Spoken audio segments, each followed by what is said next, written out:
Empires do not begin or end on a certain date, but they do end, and the West has not yet come to terms with its fading supremacy. At the end of every empire, under the guise of renewal, tribes, armies, and organizations appear and devour the heritage of the former superpower, often from within.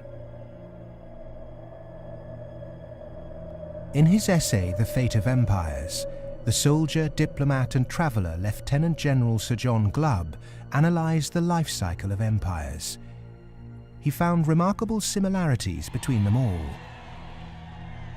An empire lasts about 250 years, or 10 generations, from the early pioneers to the final conspicuous consumers who become a burden on the state. 6 ages defined the lifespan of an empire. The age of pioneers, the age of conquests, the age of commerce, the age of affluence, the age of intellect, ending with bread and circuses in the age of decadence. There are common features to every age of decadence. An undisciplined, overextended military, the conspicuous display of wealth, a massive disparity between rich and poor, a desire to live off a bloated state, and an obsession with sex.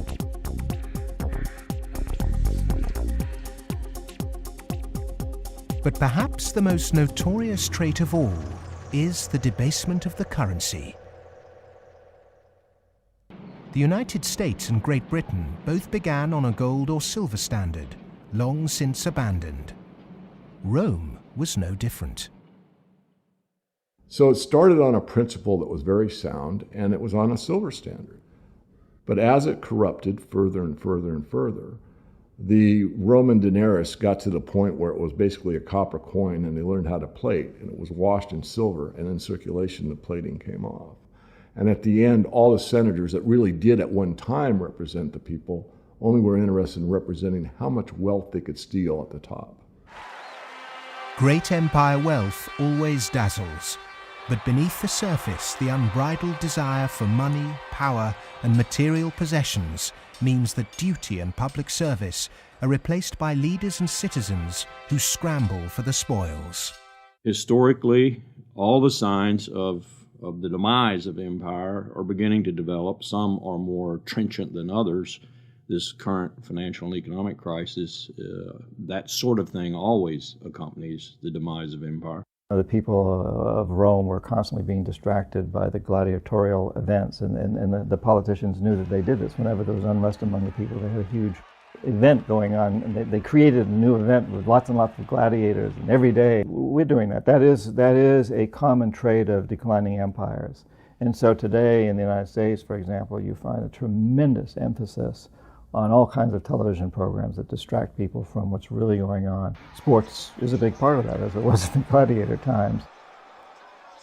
In essence, we've been lulled into a lethargy, and we've accepted it. Just as our sports stars today earn vast sums, so did Roman charioteers. In the 2nd century, one by the name of Gaius Apuleius Diocles amassed a fortune of 35 million sesterces in prize money, equivalent to several $1 billion today.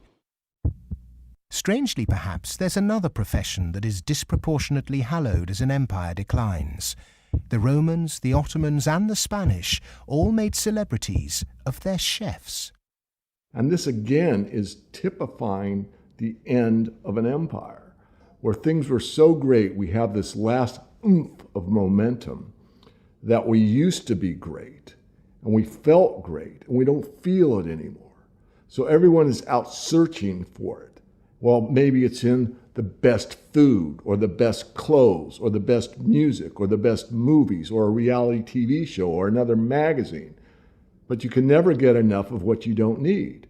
What you need is a strong moral conviction that is pervasive throughout the society, and integrity reigns.